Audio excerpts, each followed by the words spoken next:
Moto Nana Eats.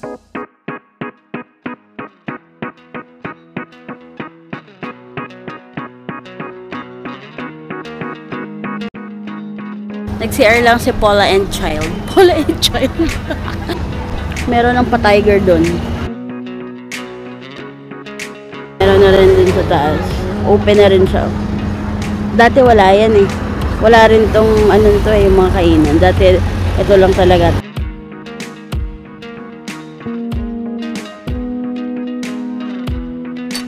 Jams, Pansit, Batil Patong. Moto Nana Eats.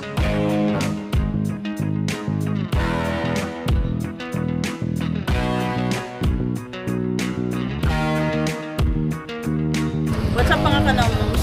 Nagpunta ang aming team. What's up mga kanawnoms? So nandito tayo ngayon sa Infanta Quezon kung saan mag-vlog tayo at kakain tayo sa Jams, Pansit, Batil, Patong, Bulalo, Dinakdakan, Tapsihan, Pork Sisig at iba pa. Tara, samahan niyo ko.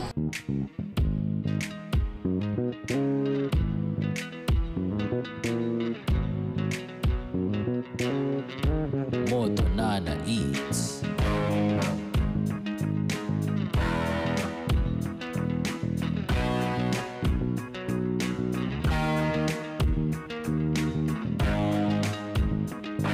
Masarap pagkain dito. Sabi, Magkano sa akin, Kuy? ay sa'yo ay 195 na sir. Nagpunta ako dito nung last time. Iba yung kasama ko, kaya lang hindi ako nakapag-vlog. So ngayon mag-vlog ako.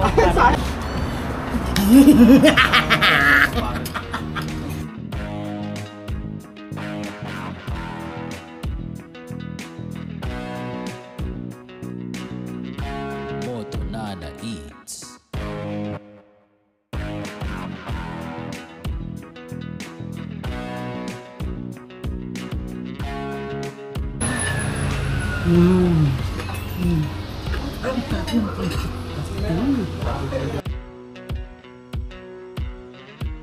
Sir! Ano ba yan? Ang sarap! Nakakagalit eh! Sarap eh! I got the bulalo combo. Spot on yung bulalo. Tapos, marami yung serving nila.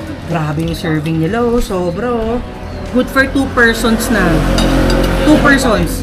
Yung combo meal nila, parang budbud na yung datingan. Yung madami, no? Masarap sa yung pansit. Masarap sa yung pansit batil. Hintayin natin matikman ni Paula yung sabaw. Kasi masarap yung bulalo nila. Legit tayo dito eh. Ang sarap! Oh my God! Ramdaman mo yung katas pala ko nung ulan. Ang sarap!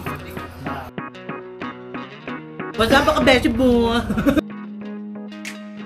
Ano mga beshi mo? Ito nga pala si Mamshi, ang yung maasim na pagbaso. May pagmamahal yung luto.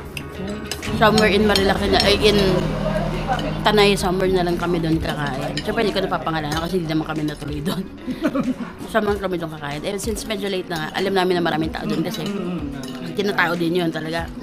Tapos sabi ko dito na lang sa may bandang Infanta since na-try ko na siya once pero never ko naman itong na-vlog. So, tapos kung hahanapin nyo to sa Google Map, makikita nyo naka 5-star rating to. Mukha siyang simple, mga ganyan lang. Pero hindi gem. Oo. So guys, kung naghahanap kayo ng homey, very homey food, homey feel, no, Miss Ina? No? Ang bait pa ni yung owner. Bait pa. Tapos super generous and accommodating na, owner. Dito kayo pumunta. At ang pagkain, lahat may pagmamahal ang luto. Hindi siya overpriced. Normally kasi dito sa Marilaki, pamahalan yung pagkain. Puro commercialized, no? Puro commercialized yung mga restaurant. Oo. Gandahan ng view, okay dito. So dito guys, hindi lang pang pamilya, pang sports pa! Ting! Yung referee. Yung referee pala, hindi yung referee pala yun. Yung nagsabi nun. Yung nagsabi nun. Magkapara kami ng edad ni Paula. So, kung ano yung alam niyang kalokohan, malamang alam ko din. You're at the age of Rayuma. We are the age of rheuma back pain. Batok pain. Rayuma, high blood arthritis, gout. But hopefully we don't have that. I cancel that. I don't have that. Yes. But it's the age. But Yes, it's the age. Anyway, Sobrang crunchy nung balat. Pagka kinagat mo. Crunchy. Parang si Charon. O tayo. Tabi ni Mautong Nana Itza. Di nakgaka.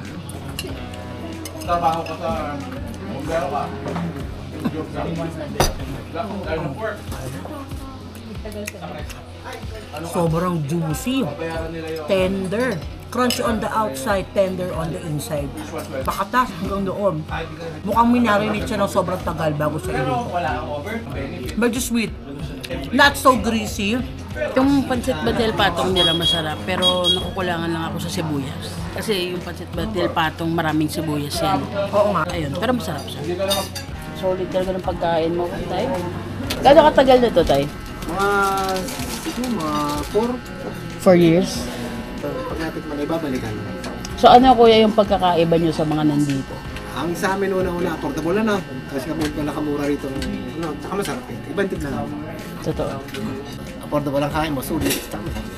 Eh, Tableya namin. Yung kakao, bunga. totoo, oo. Oo. Saan galing?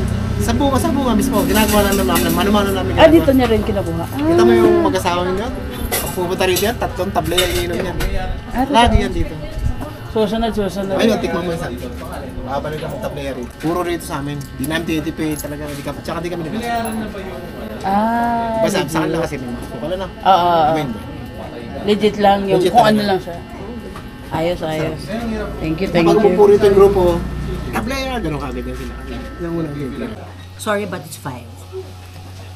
Kung gusto nyo ng homey ha, homey food, homey place, comfortable, 5. I agree. Overall experience, 5. Dahil medyo mahaba yung biyahe namin pa uwi at baka antukin kami dahil nabusog kami dahil sobrang solid ng food. Nagkape rin si Paula pero ang kinuha niya Choco Barako. So tingnan natin ang first take ng kanilang Choco Barako. Ay, ang sarap. Yung mga Granules. nung tableya, talagang maralasahan mo talaga siya. Hindi sobrang tamis, sakto lang magandang timpla nila. Tapos nalalasahan mo din yung barako, yung coffee. Pero mas nangingibabaw yung chocolate. Given kasi na feeling ko, dahil sobrang dami nilang nilalagay, nakoconceal yung barako. Pero feeling ko, gising na gising ka hanggang mamaya. Ngayon lang tayo nakita ng CR sa forest. Maarte tayo dito para sa inyo. Pero yan. So, pagpasok mo dito, CR, comfort room na ka lang. Tapos pool. Pag pool mo dyan, it's open. Tapos may toilet bowl dyan. Meron pa silang gripo dito. Masa na yun? Oh. That's it. Pansit. And it's a wrap. Moto Nana Eats! Follow, like, and share! Nana Eats.